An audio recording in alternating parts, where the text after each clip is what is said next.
A poor girl hands a mysterious letter to a famous rock star at a concert. What he reads will change his heart forever.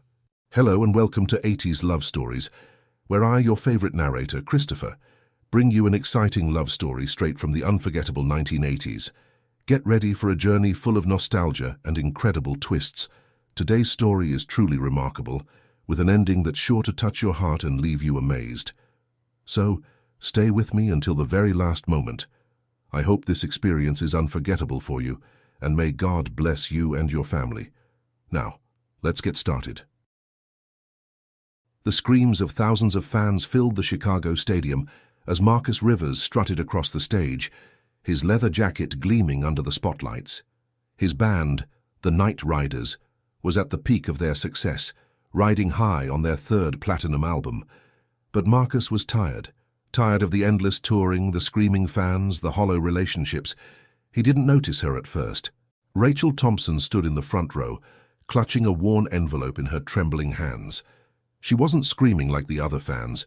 She wasn't wearing the typical band merchandise or trying to catch his attention with wild gestures. Instead, she waited patiently, her eyes fixed on him with an intensity that made him pause mid-song. The stadium lights caught her simple cotton dress, so out of place among the leather and denim of the crowd.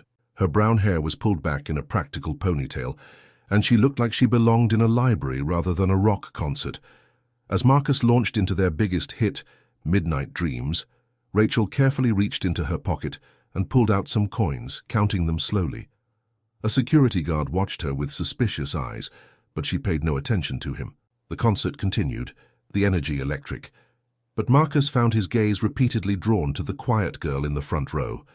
During the guitar solo, he noticed her speaking urgently to the security guard, showing him something in her hand. The guard shook his head, but she persisted, her expression growing more desperate. Between songs, Marcus grabbed his water bottle, using the moment to study her more closely. She wasn't like the groupies who usually crowded the front row. There was something different about her, something that made him curious, despite his usual cynicism. As the final chords of their encore faded, Marcus made an impulsive decision. He pointed to Rachel and motioned for the security guard to bring her backstage. The guard hesitated, but Marcus nodded firmly. He watched as Rachel's eyes widened in surprise, her hands clutching the envelope even tighter. Backstage was chaos as usual. Band members, roadies, and various hangers-on crowded the narrow corridors. Marcus's manager, Tyler, was already talking about the next venue, but Marcus waved him off. He had to know what was in that envelope. Rachel stood nervously in the green room, looking small and out of place among the expensive equipment and elaborate stage costumes. When Marcus entered, she didn't squeal or faint like many fans did. Instead, she straightened her shoulders and met his gaze directly. "Mr. Rivers," she said, her voice steady despite her obvious nervousness. "I've been trying to give you this for months." She held out the envelope, which was worn at the edges as if it had been carried for a long time. Marcus took it, noting how she withdrew her hand quickly, avoiding any contact. The envelope was surprisingly heavy, sealed with old-fashioned wax. Before he could open it, Tyler burst into the room, waving a schedule.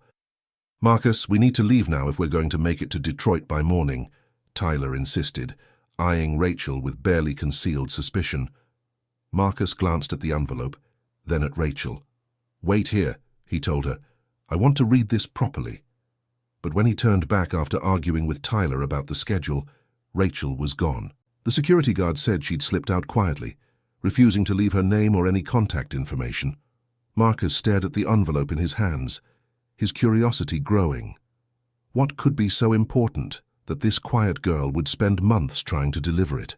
As he broke the seal, he had no idea that the contents would shake the foundations of his carefully constructed world. The first page fell out, and Marcus's heart stopped as he recognized the handwriting. It was impossible. He hadn't seen that handwriting in years, not since— "Boss, the cars are waiting," a roadie called from the doorway. Marcus carefully tucked the envelope into his jacket pocket. Something told him he needed privacy to read its contents. As the band's convoy pulled away from the Chicago stadium, his fingers kept brushing against the envelope, his mind racing with possibilities. What secrets did this mysterious letter hold? And who was the quiet girl who had fought so hard to deliver it? The tour bus rumbled through the night, its headlights cutting through the darkness of the interstate highway. Inside, while the rest of the night riders celebrated another successful show, Marcus sat alone in his private section, the envelope trembling in his hands. The familiar scent of old paper filled his nostrils as he carefully removed the contents. His fingers traced over the faded ink, and memories he'd buried long ago began to surface. The first page was dated from years ago, written in his mother's distinctive handwriting. "My dearest Marcus," the letter began, "if you're reading this, then Nina finally found a way to deliver it to you. She's been so determined, that sweet girl, just like her mother was." Marcus's breath caught in his throat. Nina. His mind flashed back to the quiet girl at the concert. Rachel. Had he been wrong about her name?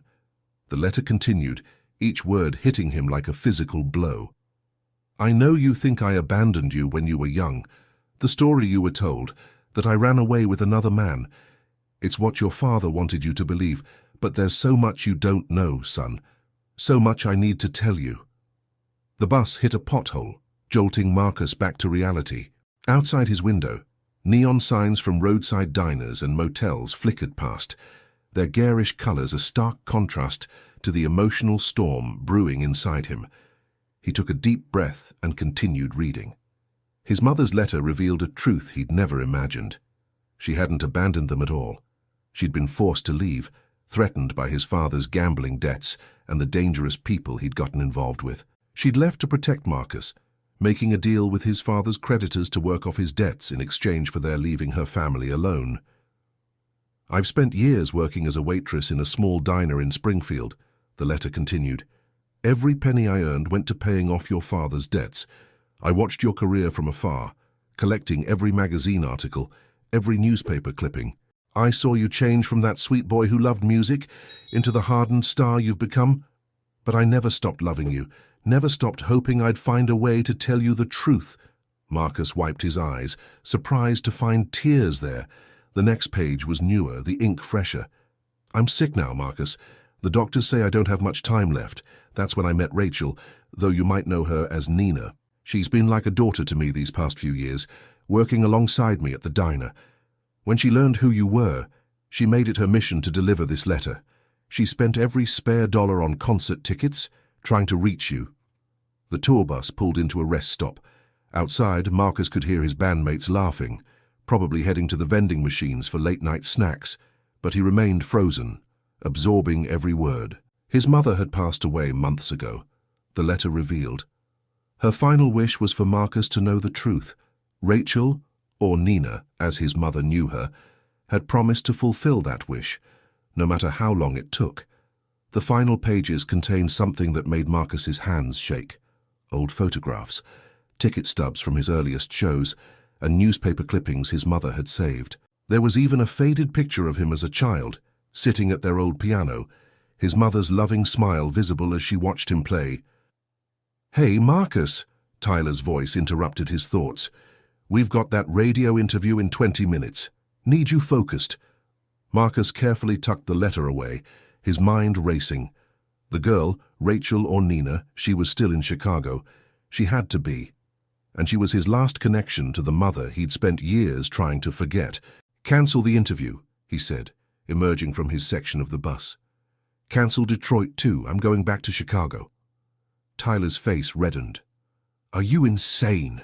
We've got commitments, contracts. The record label will—" "I don't care," Marcus cut him off. "For the first time in years, I've got something more important than the music." His decision sent the tour into chaos.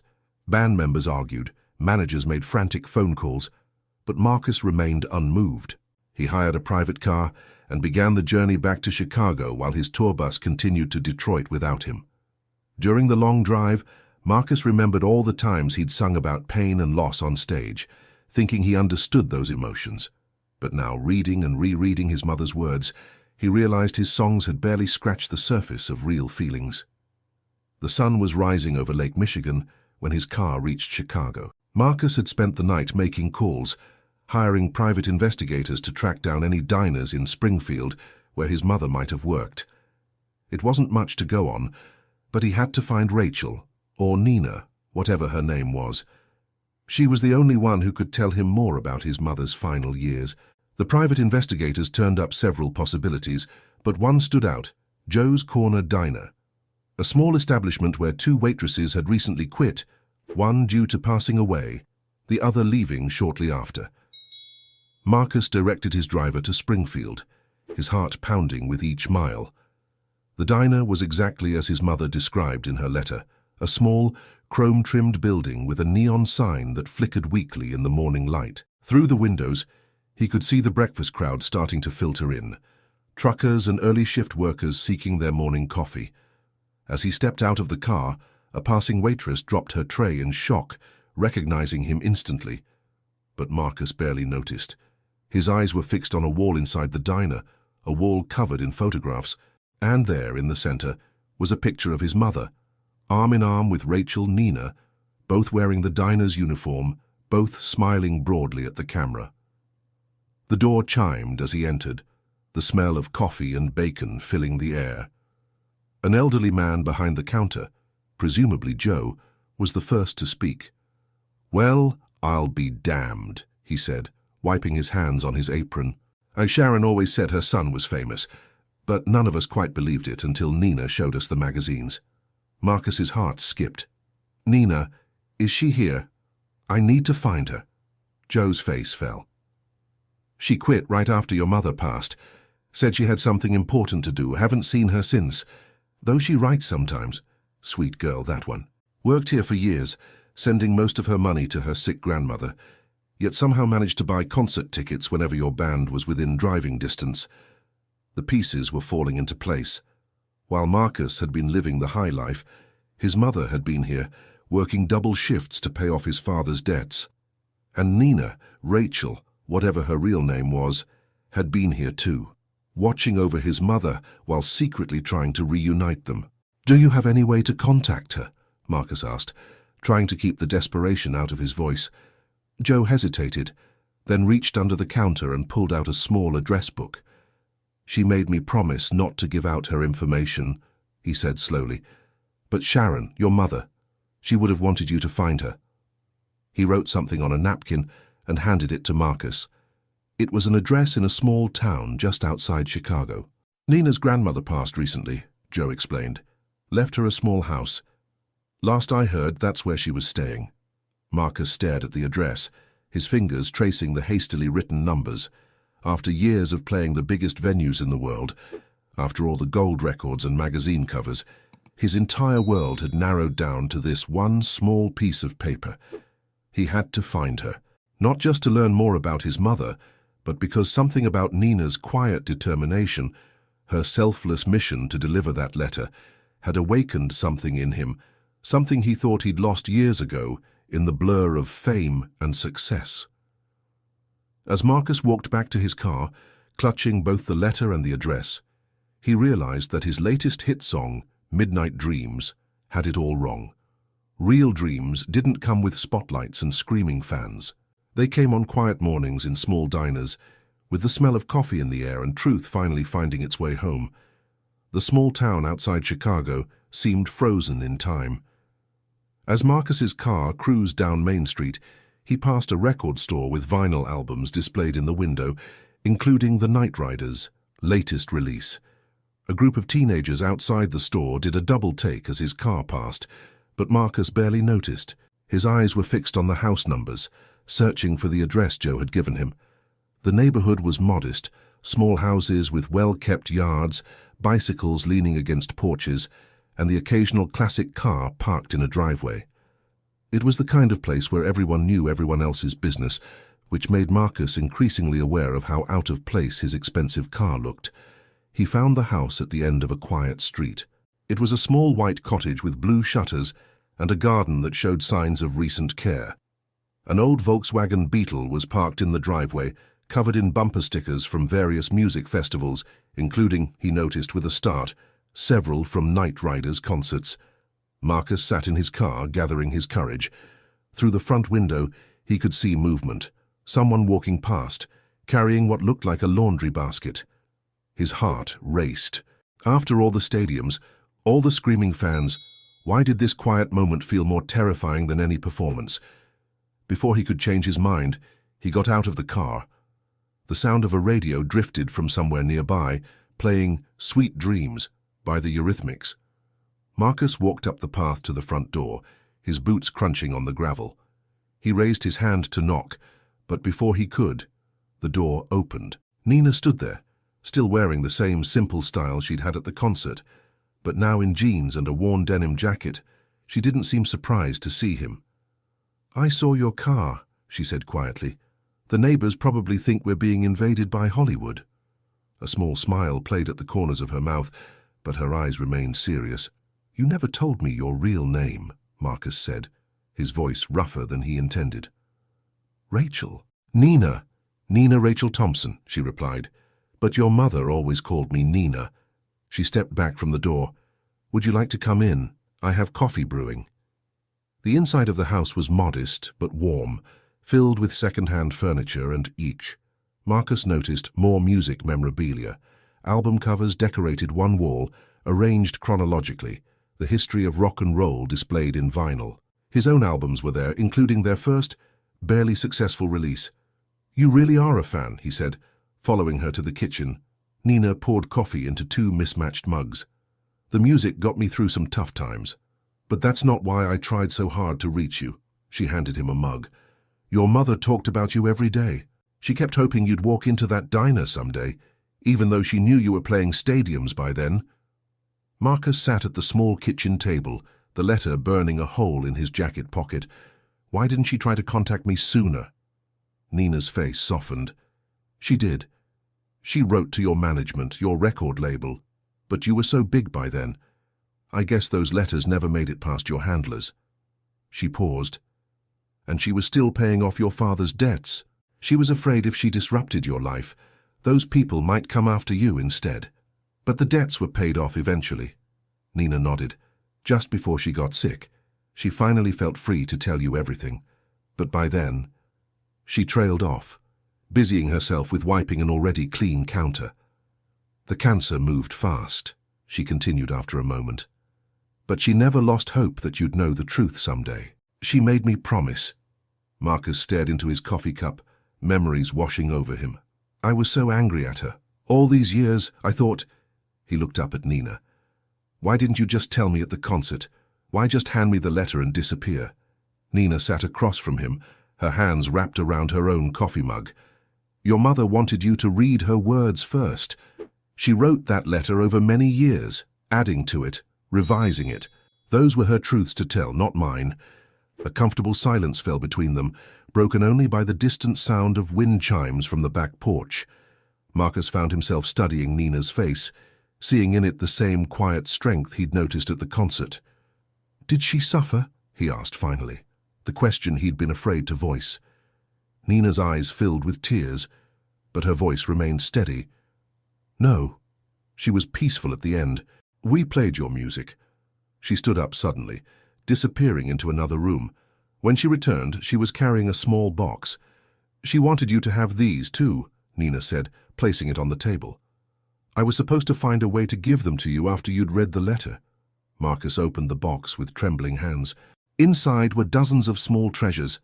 His first piano recital program, school photos his father had claimed were lost, birthday cards he'd made as a child, all the pieces of his life his mother had carefully preserved despite their separation. "There's something else," Nina said softly.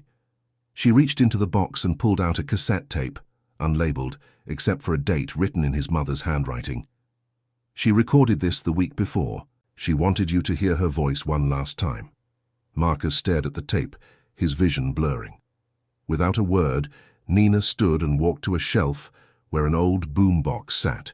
She inserted the tape and pressed play. His mother's voice filled the kitchen, weak but full of love. "Marcus, my beautiful boy, I hope when you hear this, you'll understand why I did what I did.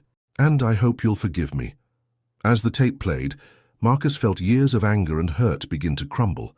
He was barely aware of Nina quietly leaving the room, giving him privacy as his mother's last message played on. She spoke of her pride in his success, her joy in hearing his music on the radio, and her deep regret at the years they'd lost. When the tape ended, Marcus sat in silence, tears streaming down his face. After a while, he heard soft footsteps as Nina returned to the kitchen. She didn't speak, just refilled his coffee cup and sat back down. "Thank you," he said finally, his voice rough with emotion, "for everything you did for her, for not giving up on delivering that letter." Nina smiled, a real smile this time that reached her eyes. "She was like a mother to me, too. After my grandmother got sick, Sharon, your mother, she took care of both of us, worked extra shifts to help with the medical bills. She had such a big heart."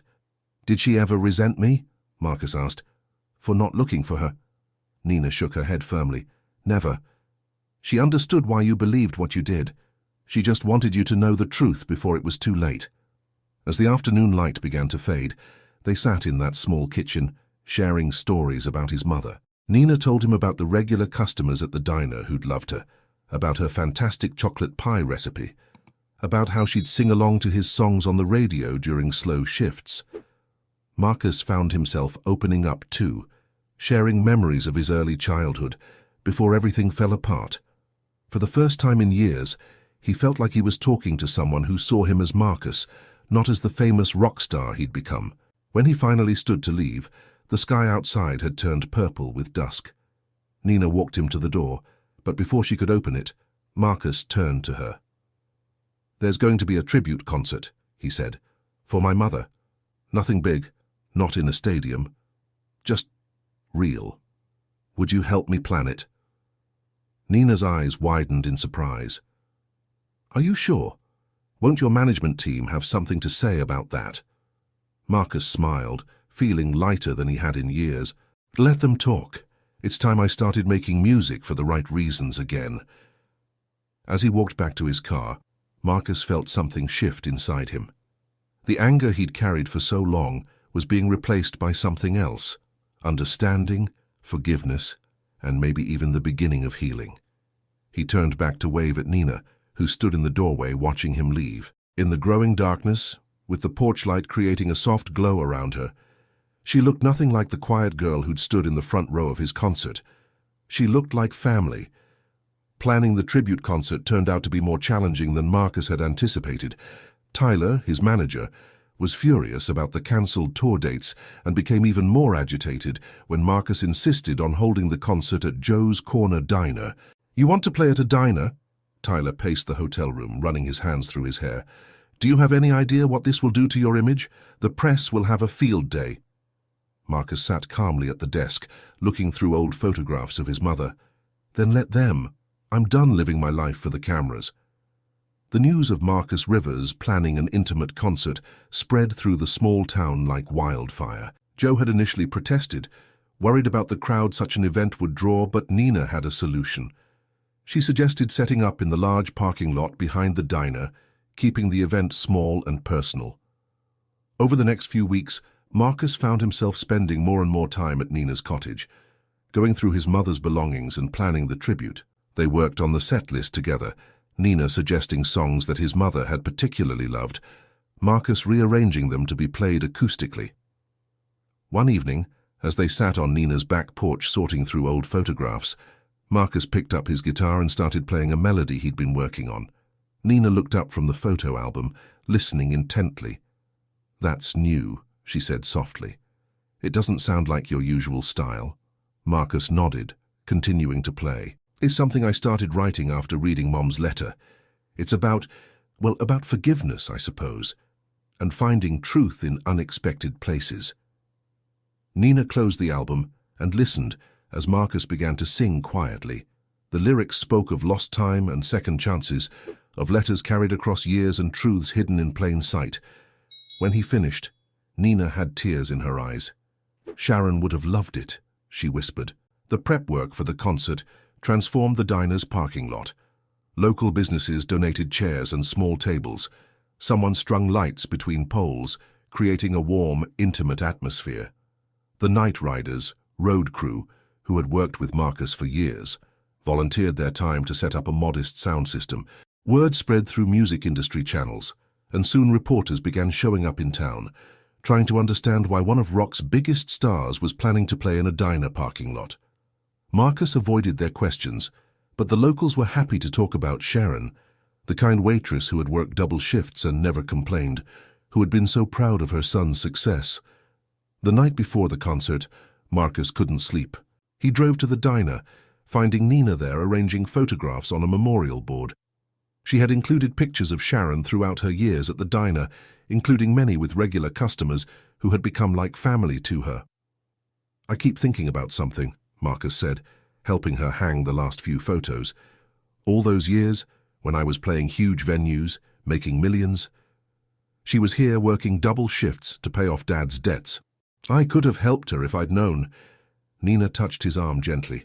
"She didn't want help, Marcus. She wanted to protect you, and she was so proud of everything you achieved." "I wrote songs about pain and loss," he said bitterly, thinking I understood those feelings, but I was just a spoiled rock star playing pretend. "No," Nina said firmly. "You were her son, living the dream she wanted for you. She used to say your music helped her through the hardest times, even if you didn't know she was listening." The day of the concert arrived, bringing with it a perfect autumn afternoon. The parking lot filled with a mix of locals who had known Sharon and music industry people who had worked with Marcus over the years. Joe had the diner's kitchen working overtime, serving Sharon's famous chocolate pie recipe to everyone who came. Marcus had invited his bandmates, unsure if they would come after the abruptly cancelled tour. But one by one they showed up, carrying their instruments, ready to play stripped-down versions of their usually explosive songs. The local record store owner had set up a vintage jukebox filled with the songs Sharon had loved to play during her shifts. Between sets, these songs would play, creating a soundtrack of memories that spanned decades. As the sun began to set, Marcus took the small stage they had constructed. The crowd fell silent, and in that moment, looking out at the faces illuminated by the string lights, he felt more nervous than he had playing at Madison Square Garden. "Many of you knew my mother, Sharon Rivers," he began, his voice thick with emotion. "You knew her as a waitress, a friend, a woman who worked hard and never complained. I knew her too briefly as a child, and then lost her to circumstances I didn't understand. But thanks to one person's determination to deliver a letter, I finally learned the truth about my mother's sacrifice and love." He gestured to Nina, who stood at the back of the crowd. "Nina spent months trying to give me that letter, never giving up, because she had promised my mother that the truth would be told. And now, I'd like to share some of that truth with you, through music." The concert that followed was unlike anything Marcus had ever performed. He played old favorites stripped down to their emotional core, interspersing them with stories about his mother that he'd learned from Nina and the diner's regulars. The night riders joined him on stage, their usually hard-driving sound transformed into something more intimate and raw. Then, as the evening grew late, Marcus played the new song he'd written, the one about forgiveness and truth. As he sang, he watched Nina in the crowd, saw her wiping tears from her eyes, and realized something that had been growing clearer over the past weeks. After the last song, as the crowd mingled and shared stories about Sharon, Marcus found Nina sitting at one of the diner's outdoor tables, looking up at the stars. "Thank you," he said, sitting beside her. "Not just for delivering the letter, but for helping me understand who my mother really was." Nina smiled, her eyes still on the stars. "She always said the truth finds its way out eventually. She just needed someone stubborn enough to help it along." Marcus reached for her hand, and she didn't pull away. They sat in comfortable silence, listening to the sound of people sharing memories and music drifting from the vintage jukebox. "I've been thinking," Marcus said finally.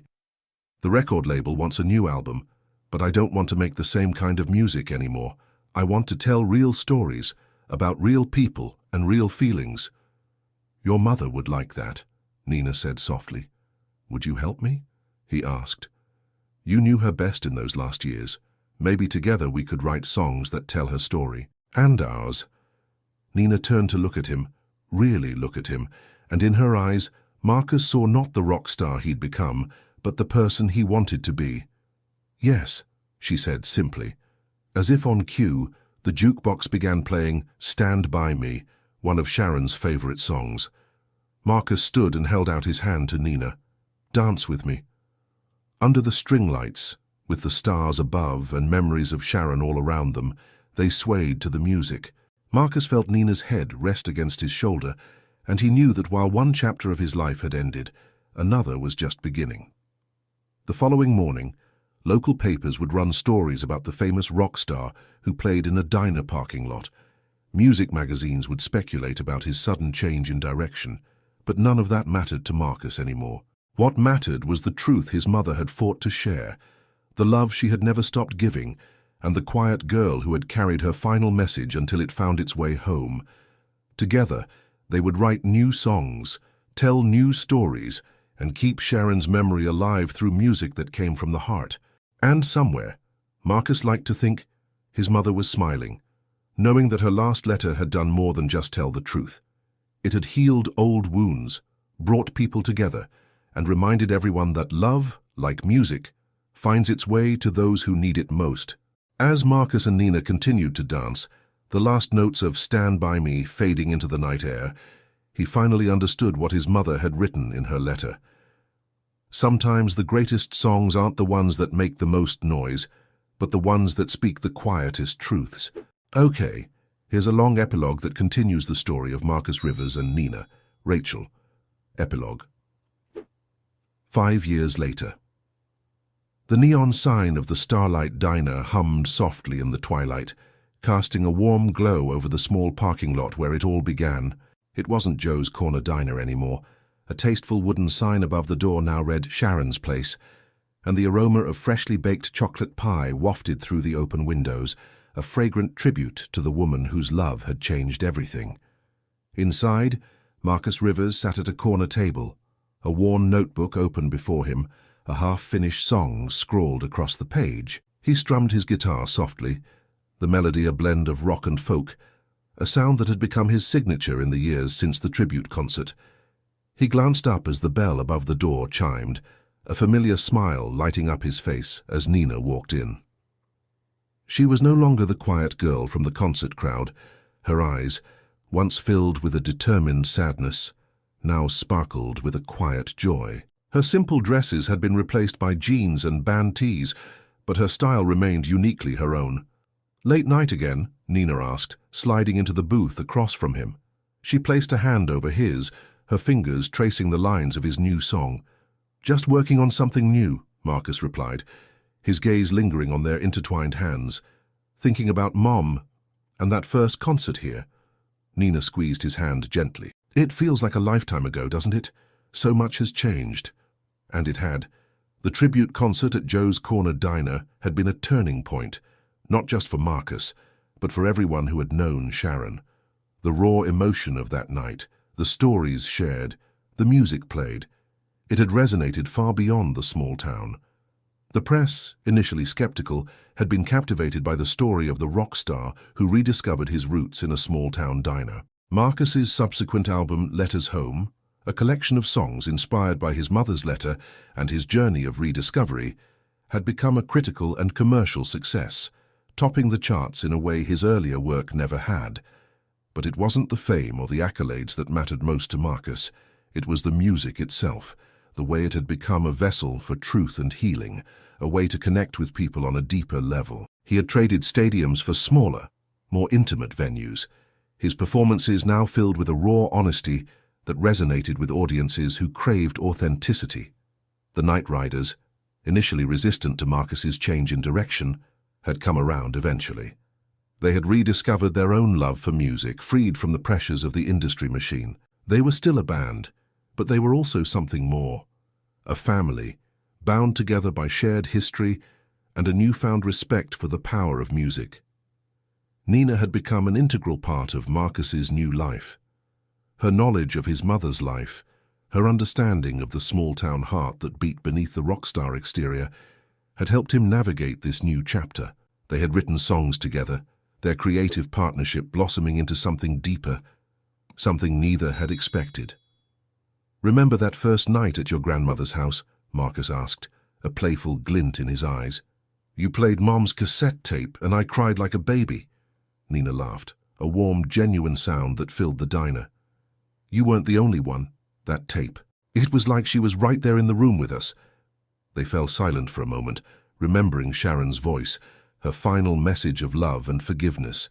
It was a memory they both cherished, a reminder of the power of truth and the importance of second chances.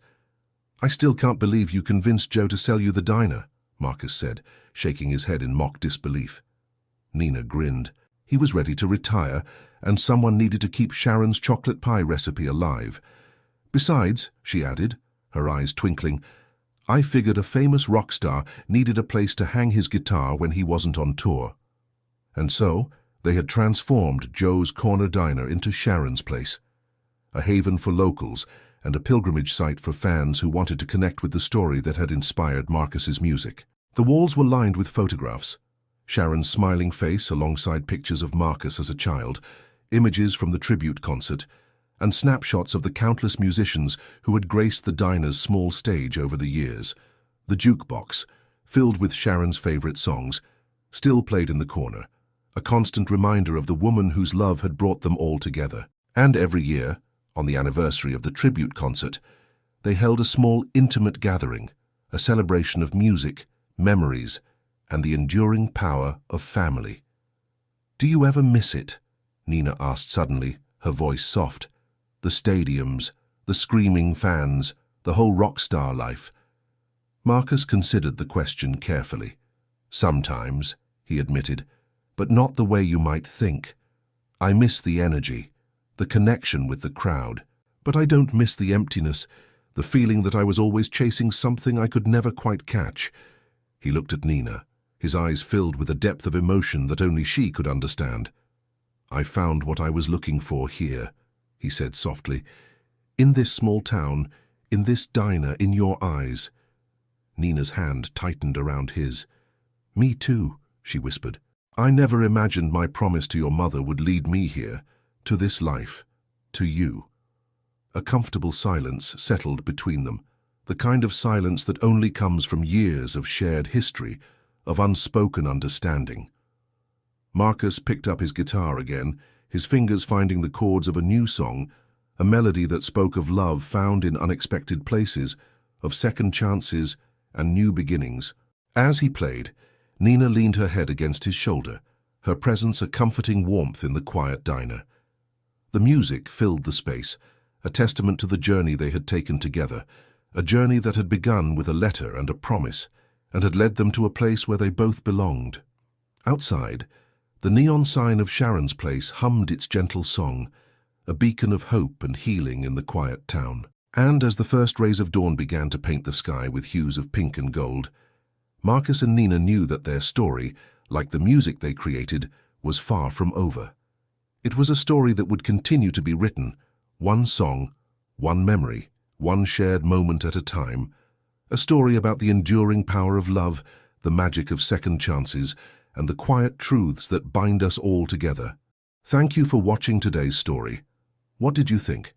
I'd love to hear your thoughts in the comments below. If you enjoyed it, don't forget to give it a big thumbs up, share it with your friends, and subscribe to the channel to relive the magic of the 80s every day with our heartfelt stories. May God bless you and your family, and don't forget to click on the video popping up on the screen right now. It's another totally rad story you won't want to miss. See you in the next video, and stay awesome.